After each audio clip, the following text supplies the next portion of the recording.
Good morning, my genius students. How are you all? I hope you all are fine and safe too. So, students, as you know, in our previous video, we have started chapter 10, that is organ of the government, right? Organ of government, right? In that, we have learned that how the powers and the functions of the government will implement and maintain the law, and even though how they execute their laws and frame the laws, and how judiciary maintain the law, and they're pushing the people who violate the law, right? I had explained you about all these three, and as you know that we have already learned all these things in the standard earth, what is executive, what is judiciary, and the legislature, right? Now today our topic is, that is legislature at the central level and the parliament, Lok Sabha. This is already we have learned in standard 8, but in this paragraph it was a little bit given in the deep.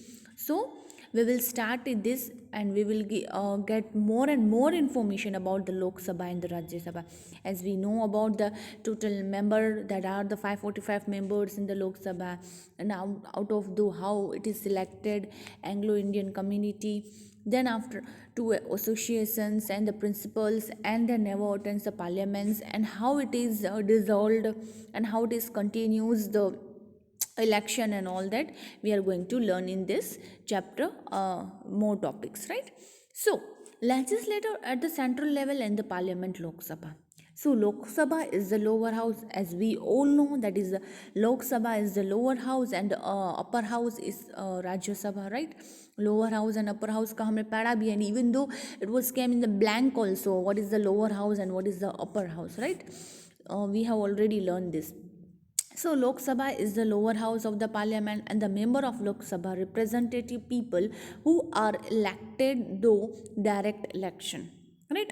There are total 545 members of the Lok Sabha. How many members are there in the Lok Sabha? So there are 545 members in the Lok Sabha. Out of the 545 members, 2 members are selected by the president from the Anglo-Indian Committee. What is the meaning of that is Anglo-Indian Committee? It means those who have the citizenship of outside of the country. It means जब हमारा Britishers ने राज छोड़ा था, right, तो काफ़ी ऐसे लोग वगैरह भी थे जिनकी मैरिजेस लेडी इंडियन हो, एंड जो आउटसाइडर जो भी फादर हो ना, वो बाहर कंट्री का हो, राइट? ऐसे भी हो सकते हैं, और उस टाइम पे काफ़ी ऐसा कुछ हुआ भी था कि भाई इंडियन लेडी हो एंड आउटसाइड जो हो वो उनके बाहर के फादर हो, राइट, ब्रिटिशर्स से। तो that wise it is called the Anglo Indian community. It meant वो जो सिलेक्टेड पर्सन होते हैं दो, वो फ्रॉम होते हैं एंग्लो इंडियन कम्युनिटी, या किसी की सिटीजनशिप मतलब कैसे हो कि मे बी वो जो लेडी हो जिन्होंने शादी की हो वो ब्रिटिश के साइड चली गई हो, बट उनका बोर्न जो हुआ हो वो यहाँ इंडियन में हुआ हो, बट वो रहते बाहर हो। इस तरह से सिलेक्टेड पर्सनस होते हैं, that's why it was called the Anglo Indian community, right? So president is a part of the parliament, right? As we all know that is a president is what? It is a part of the parliament in the Lok Sabha and the Rajya Sabha. The president addresses the first meeting of the parliament during the session of the parliament. Beside 2 sessions, the president never attends the parliament. The president can summon both the houses of the parliament, can withhold the proceeding of the both houses of the parliament, and can even dissolve the parliament. A bill which have passed through 3 reading in the both the houses of the parliament can become an act only after the president sign it. Lok Sabha is not a permanent house. It's a term of 5 years, and it is not dissolved before the completion of the term. So as we know that the most of the presence, right, जो बहुत हाथ होता है लेकिन बहुत ही क्या कहते हैं importance, that was the president of the parliament. So दोनों हाउसेस पे, even though if we talk about the Lok Sabha and the Rajya Sabha, दोनों का जो होता है प्रेसिडेंट्स का बहुत होता है. इवन दो अगर कोई बिल वगैरह पास हमें करना हो तो जो आपको पता ही है जैसे कि बिल कैसे एक्ट बनता है, दोनों अगर राज्यसभा का हो या लोकसभा का हो, present member of the people at that time, it will be a present over that time, and after that they read all the things, and then after till that the president has not signed that bill, तब तक वो जो bill होता है वो पास नहीं होता है, राइट। ये हमने स्टैंडर्ड 7 सेकंड सेमेस्टर में भी पढ़ा था, राइट, कि कोई भी चीज़ हो, कोई भी लॉ हो या कोई भी बिल या कुछ भी हमें लॉ पास करवाना हो तो प्रेसिडेंट की साइन होना बहुत ज़रूरी है, राइट।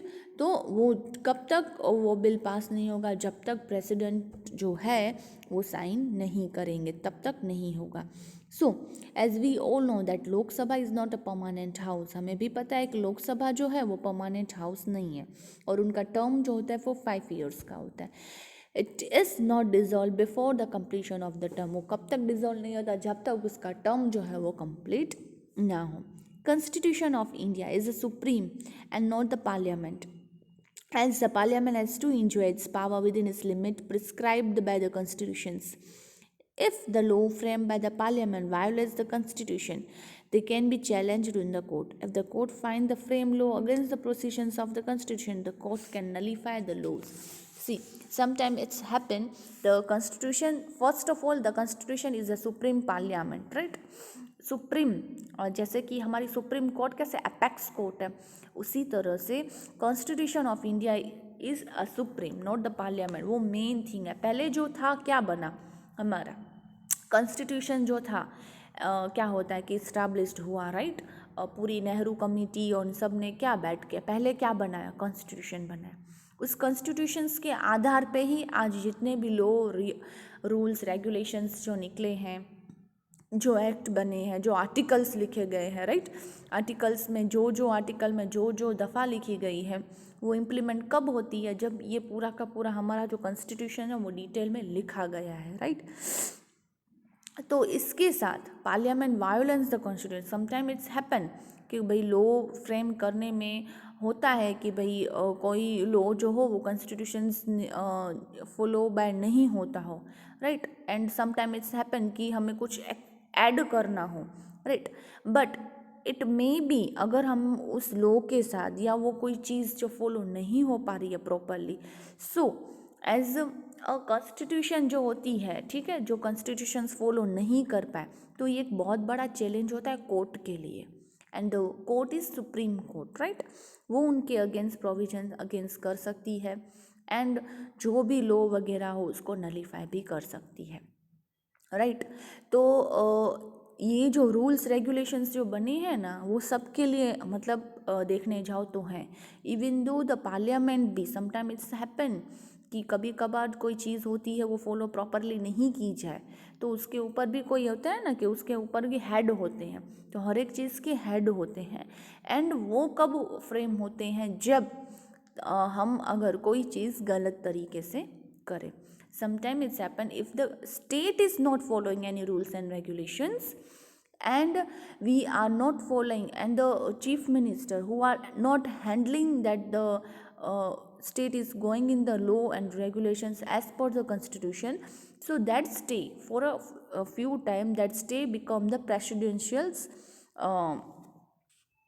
Government, right. वो जो स्टेट जो होता है वो प्रेसिडेंशियल के हिसाब से चलता है, वो पूरा का पूरा उनका जो हिसाब होता है वो कौन एज अ प्रेसिडेंशियल प्रेसिडेंट्स के अंडर चला जाता है। कब होता है ये सब चीज़, if we are not follow the rules of constitutions and whatever the rules are there, और the chief minister is not handling the state as properly as the rules of the constitution, at that time it's happen कि state जो होता है वो presidential हो जाता है, और ये काफ़ी स्टेट्स में हुआ भी है। So it's happen, so this is the law, this is the main thing to continue, and if even the parliament violates the constitution, so it is the big challenge for the court, even the court at that time finds the frame law and against the constitution, and it can be a nullify it the law also, fine. So as we all know about the parliament of Lok Sabha, now we can know about more information about the what is the qualifications of Lok Sabha, right? Lok Sabha के qualifications क्या हो सकती है? So to be qualified as a candidate, to be elected as a member of Lok Sabha, she must be a citizen of India, right? should be a 25 years of age or more. He or she should not be having an unsound mind or insolvent. She should not be an employee of the central or the state government. He should not be a proven criminal, right? There should be a period of 6 months between two sittings of the parliament. A president can dissolve the Lok Sabha on the council of the prime minister. A member of any house of the parliament can attend the proceeding of that house and can vote in the same house, but the member of the cabinet minister can attend the proceeding of both the houses of the parliament house. But the hence, even if she not a member of the Lok Sabha, but she is a member of upper house, then she can vote in the house only. State of Gujarat has a representation of 26 members in the Lok Sabha. The term of Lok Sabha is 5 years, but the president can dissolve it before it's needed.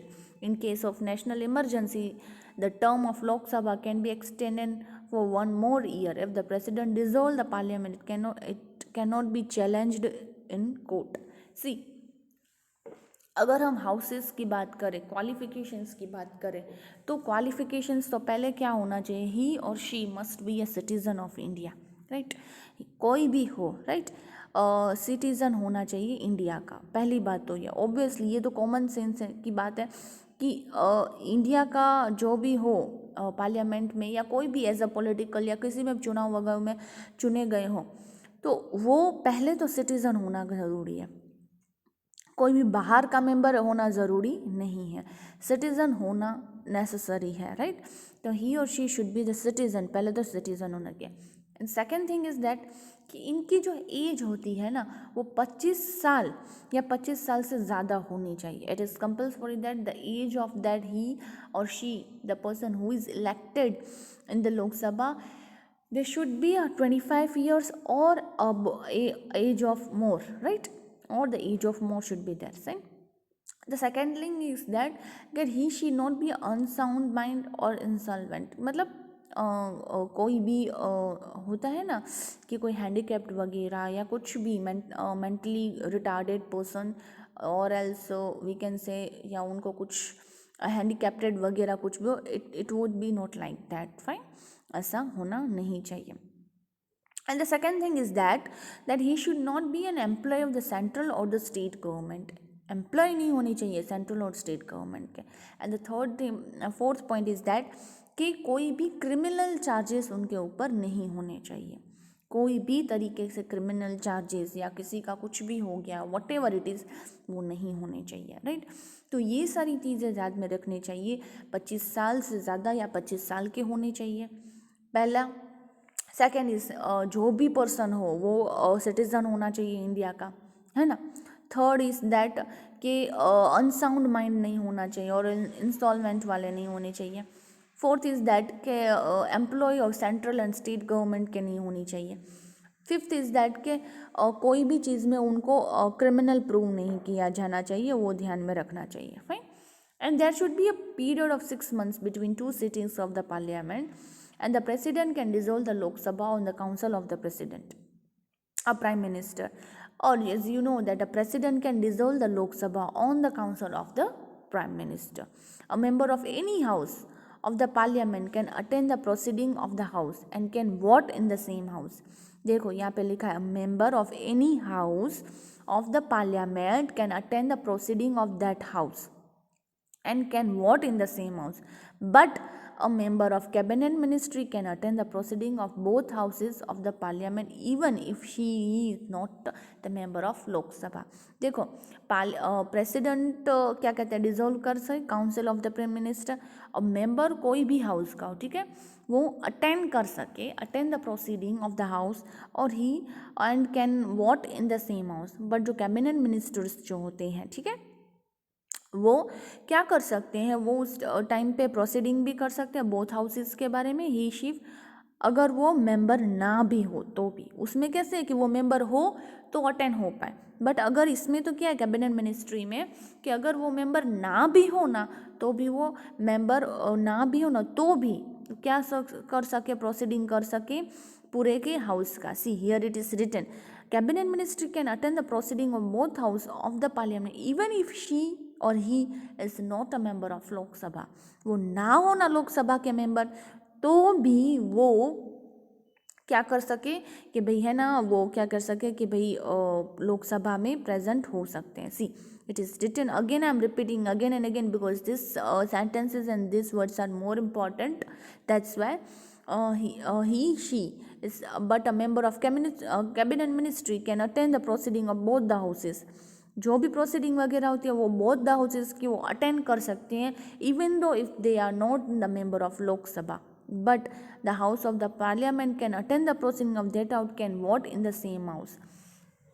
वो parliament के member हो तो ही कर सकते हैं, और लोकसभा में जो हो अगर ना भी हो तो भी कैबिनेट मिनिस्ट्री वहाँ पे प्रोसीडिंग अटेंड कर सकते हैं.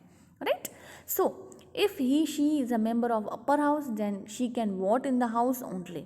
अगर कोई भी पर्सन हो वो अपर हाउस का हो, ठीक है, राज्यसभा का, दैट इज वो कैन वोट, वो she can vote in the house only, वो वोट कर सकता है ओनली. ठीक है.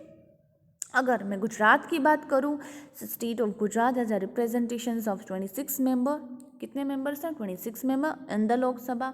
The term of Lok Sabha is for 5 year. कितने साल की होती है? 5 साल की होती है. बट प्रेसिडेंट जो है can dissolve it before they if needed, और in case of national emergency in term of Lok Sabha can be extended for 1 more year.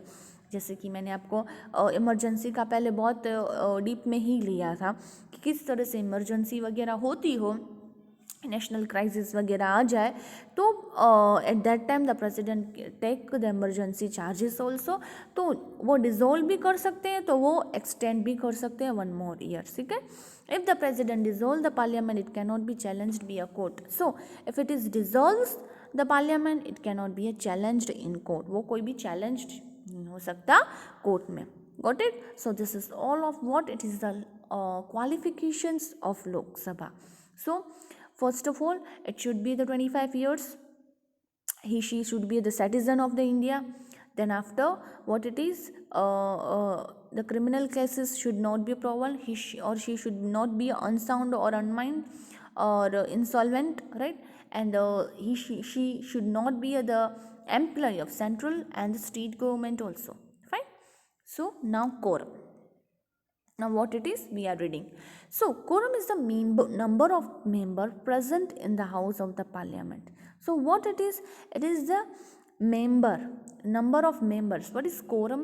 It is the number of member, जितने भी number of member present हो in the house में of the parliament. It is the number of member present and working in the house out of the total member of that house. जो भी जितने भी person present हो ना, number of member present हो ना, उसकी बात हो रही है. That is what? That is called the quorum. Is the number of member present in the parliament house. Totally जो प्रेजेंट हो, it is the number of member present and working in the house. जो भी work कर रहे हो, totally present हो, उनकी बात हो रही है out of the total member of the house. Total में से जो प्रेजेंटली वर्क कर रहे हो वो हो, उनकी बात हो रही है. The minimum quorum of Lok Sabha should be 1/10. That is, out of 545 member, 55 should be present. Similarly, the minimum quorum of Rajya Sabha, that is 1/10 out of 250, the 25 should be present. See, इसमें क्या है कि जितने presently work कर रहे हो, जितने presently attempt हो, उनकी बात हो रही है. अगर 545 सीट्स की बात हो रही है तो 1/10 उसके 55 member should be a present. Right. Similarly अगर हम राज्यसभा की बात करें तो 250 में से 25 शुड बी प्रेजेंट. इतने प्रेजेंट होने चाहिए. फाइन. किसकी हो रही है? Number of member. इसका मीनिंग क्या है वो क्लियर किया गया है. That is the number of member present in the parliament house. Fine. Now Rajya Sabha. Rajya Sabha is the upper house of the parliament. It is representative house all the state and the union territories of India. As we know that Rajya Sabha is the upper house, fine, of the parliament, and it is the representative house of all the state and union territories of India. There is all of 250 member in the Rajya Sabha, right? So the member of the Rajya Sabha are indirectly elected by the member of the legislative assembly of the state and the union territory through the method equivalent representation. In all 238 members of the Rajya Sabha are elected and rest of 12 are nominated by the President of India. These nominated members should be having a special knowledge of practical experience with the respect of literature, science, arts, culture, sports and social service. No person can be a member of both houses simultaneously. देखो इसमें क्या किया गया कि अगर हम राज्यसभा की बात करें, पहले तो राज्यसभा क्या है, राज्यसभा अपर हाउस है, राइट, ये सबको पता है कि राज्यसभा इस क्या है, Rajya Sabha is upper house of the house and there are total 250 members of the Rajya Sabha, right, और वो डायरेक्टली इलेक्टेड नहीं होते, इनडायरेक्टली इलेक्टेड होते हैं लेजिस्लेटिव असेंबली की, as we all know. Now what it is कि 250 मेंबर में से 230 मेंबर जो होते हैं वो इलेक्टेड होते हैं, फाइन. रेस्ट ऑफ अगर हम 12 की बात करें वो नॉमिनेटेड होते हैं by the president of India, और वो मतलब किसी न किसी चीज़ में नॉलेजेबल और प्रैक्टिकल एक्सपीरियंस वाले होने चाहिए, लाइक लिटरेचर के ले लो या साइंस के ले लो या आर्ट्स का ले लो या कल्चर का ले लो या स्पोर्ट्स का ले लो या कोई भी सोशल सर्विस की हो, जिनको बहुत ही एक्सपीरियंस हो एंड द नॉलेज हो, वो डायरेक्टली नॉमिनेटेड हो पाते हैं. किस में से, तो प्रेसिडेंट से. और ऐसा बहुत ही मतलब एक्सपीरियंस और नॉलेज वाले हो ना, वही क्या कहते हैं नॉमिनेटेड हो पाते हैं, और उनको जो प्रैक्टिकली नॉलेज वगैरह हो, they will be the nominated by the president only. So the one more thing is that कि कोई भी मेंबर हो दोनों हाउसेस में no person can be a person member of both houses. कोई भी पर्सन जो हो दोनों हाउसेस में मेंबर नहीं हो सकता है. If it is may be in the Rajya Sabha और may be in the Lok Sabha, but one person can be a member of Rajya Sabha or Lok Sabha, no, so it is not possible for that. So it is clearly written no person can be a member of both the houses. कोई भी houses के member एक ही person नहीं हो सकता, fine. So now what is the qualifications of Rajya Sabha? Again, as we learn the qualifications of Lok Sabha, so now what is the qualification of Rajya Sabha? अब ये पढ़ते हैं कि भाई राज्य सभा की क्वालिफिकेशंस वगैरह क्या होती है, fine. So, to be qualified as a candidate and to be elected as a member of the Rajya Sabha, she must be the citizen of India. See, this is a common sentence, again and again repeated in the High Court, as we are learning about the qualifications of Supreme Court, High Court, right, taluka court, उसमें भी हमने यही sentence पढ़ा था पहला कि ही और she must be the citizen of India. पहले तो वो सिटीजन होने चाहिए इंडिया के, कैसे भी करके, फाइन. तो इंडिया के सिटीज़न होना नेसेसरी है ऑब्वियसली. अब खुद की गवर्नमेंट हो, खुद ने ही सब कुछ इतना बनाया हो, तो हम थोड़ी ना बाहर के लोगों को बोलेंगे हाँ हाँ हाँ ऐसे हो सकता है, आप भी इलेक्ट कर सकते हो, आप भी वोट कर सकते हो, तो फिर से वो हो नहीं जाए कि भी बाहर के लोग ही राज करने और हमारी कंट्री फिर से उनके अंडर चले जाए. तो पहले तो मेन थिंग यही होना चाहिए कि हमारे पर्सन जो भी इलेक्शन में खड़े हो या कुछ भी कोई भी, वो पहले तो इंडियन सिटीज़न होना ज़रूरी है उसका. विथआउट इंडियन सिटीज़न कुछ ना हो, तो Indian citizen should be there, fine. और जैसे लोकसभा में ईयर्स क्या थे, 25 थे, 25 और मोर होने चाहिए. इसी तरह राज्यसभा में कितने होने चाहिए, 30 साल होने चाहिए. He she should be 30 years of age और मोर, या 30 साल के होने चाहिए या उसके ज़्यादा एज होनी चाहिए. Similarly same sentence is again repeated. He should not be unsound mind, insolvent और क्रिमिनल. उनके यहाँ कोई क्रिमिनल केसेस वगैरह फाइन नहीं किए गए हो, अनसाउंड नहीं हो, राइट, इंसॉल्वेंट नहीं हो, ये सब होना ज़रूरी है. ये सब नहीं होना ज़रूरी है, मतलब जो भी हो उनकी फाइल जो हो टोटली क्लियर होनी चाहिए, राइट. कोई ऐसे गुंडा हो बहुत टाइम पहले and then after the member of Rajya Sabha and Lok Sabha, ऐसे नहीं होना चाहिए. As you know that we are also seeing all the movies like that, right, and somehow कोई भी है थोड़ी सी रियलिटी भी बेसिस पे है, होती है काफ़ी, बट इतना डीप में हमें जाना नहीं है कि भाई कोई गुंडा वगैरह हो then after they should be the member of the parliament, और या फिर पॉलिटिक्स में चले जाए या कुछ भी हो. हाँ, somehow it is, even I heard all about that, and we are seeing the movie, and sometime it's happened the movies are based on the reality cases, but we are not going in the deep all that these things. We should learn that the file should be a clear, right. कोई भी criminal cases वगैरह कुछ भी हो उनके साथ नहीं होने चाहिए. Second thing is that he should not be a same here he or she not be a government employee, कोई भी government employee नहीं होना चाहिए, taking a salary or holding any office of profit. State of Gujarat has the representations of 11 seats. कितने seats होती है? 11 seats in the Rajya Sabha. Excuse me, sorry students. Rajya Sabha is a permanent house. As we know that Rajya Sabha is a permanent house and it cannot be dissolved, but 1/3 of its members retire every 2 years and the same number of members are elected. Thus, the tenure of the Rajya Sabha is for 6 years. How? The number of eligible for re-elections and re-nominations. See, as we know that लोक सभा में हमने पढ़ा, first of all वो permanent house नहीं होता, उनका टेंजर होता है 5 साल का. बट राज्यसभा में क्या होता है, बिल्कुल अलग होता है. पहले तो उनकी एज 25 नहीं होनी चाहिए, 30 होनी चाहिए. सी डिफरेंस बिटवीन्स की तरह भी पूछा जाए तो आपको इतना पता चलना चाहिए कि लोकसभा में कितनी एज होनी चाहिए, कितनी क्वालिफिकेशंस होनी चाहिए, और राज्यसभा में कितनी एज होनी चाहिए, कितनी क्वालिफिकेशन होनी चाहिए. लोकसभा में कितनी सीट्स होती है, राज्यसभा में कितनी सीट्स होती है, लोकसभा में कितने टर्म ऑफ ईयर्स होते हैं, टेंजर्स होते हैं, ठीक है, वोटिंग इलेक्शंस के. सिमिलरली राज्यसभा में कितने होने चाहिए, वो सब आपको ध्यान में होना ज़रूरी है, राइट. डिफरेंस बिटवीन में पूछे जाए या कुछ भी पूछा जाए तो ये कॉमन चीज़ें तो आपको याद होना भी ज़रूरी है. तो सिमिलरली इनका भी क्या हो कि भाई 30 साल या 30 साल से ज़्यादा होने चाहिए, ठीक है. कोई भी क्रिमिनल्स केस या कोई भी अनसाउंड ऐसा कुछ भी ना चले, ठीक है. Second thing is that government employ नहीं होनी चाहिए कोई भी. And the third is that कि कोई भी चीज़ हो क्लियरली, जो भी हो वो क्लियर होना चाहिए, फाइन. और अगर हम गुजरात की बात करें तो गुजरात में हमें 11 सीट्स दे रखी है राज्यसभा में. Second thing is that Rajya Sabha क्या होता है, परमानेंट हाउस होता है. लोकसभा परमानेंट हाउस नहीं होता. क्यों?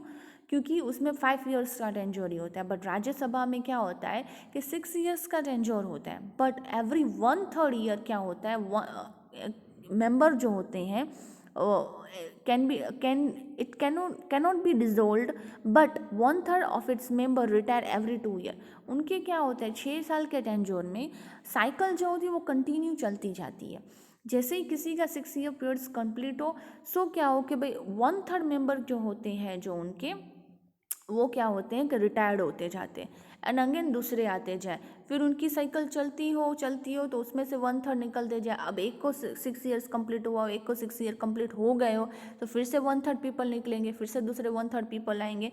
तो ये क्या होती है, उनकी साइकिल चलती रहती है. तो इसलिए वो जो होते हैं वो कभी भी जो होता है वो परमानेंट हाउस होता है. उसका जो टेंजर होता है ना वो कंप्लीट साइकिल की तरह चलता जाता है, ठीक है. So, the members are eligible for re-election and re-nomination. So, they can be eligible for re-elections के लिए and re-nominations के लिए भी होते हैं, fine. So, generally both the houses of the parliament meet for 3 times a year. ठीक, these meetings are called the sessions. That is the budget sessions, monsoon sessions and the winter sessions.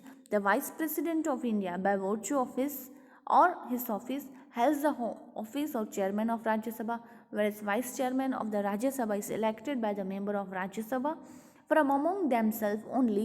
The first Chairman of the Rajya Sabha was Dr. Sarvapalli Radhakrishna. Fine. So, if we talk about both the houses, so दोनों houses year में 3 time मिलते हैं, 3 times, right. And उस time को क्या बोलते हैं, meeting को बोलते हैं सेशंस मीटिंग बोलते हैं. तब बजट सेशंस जो होता है ना वो क्लियर किया जाता है. मॉनसून का सेशंस अलग हो, राइट, विंटर का सेशंस अलग हो.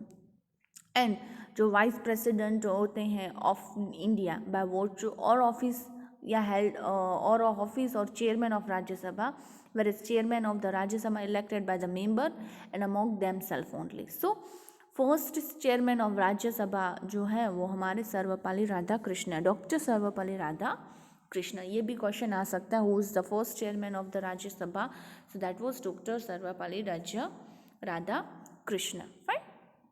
So this is all about what? This is all about the qualifications of Rajya Sabha and the member of the Rajya Sabha. We have talked today in our video, we have talked about the first of all the qualifications of the Lok Sabha and the parliament of the Lok Sabha, how many members are there, and how many total seats are there, what is the tenure period of Lok Sabha, similarly, or what is their qualifications of the Lok Sabha. And same thing we have learned the qualifications of the Rajya Sabha, how many seats are there and how many members are elected and how many members are nominated by the president. We have learned all this about today. So now from the next video we will learn about the speaker, then after how the bill act, and all the topics remaining in this chapter we will continue on the next video. So students, today till that we will meet on the next video. Till that, stay home, stay safe, and thank you.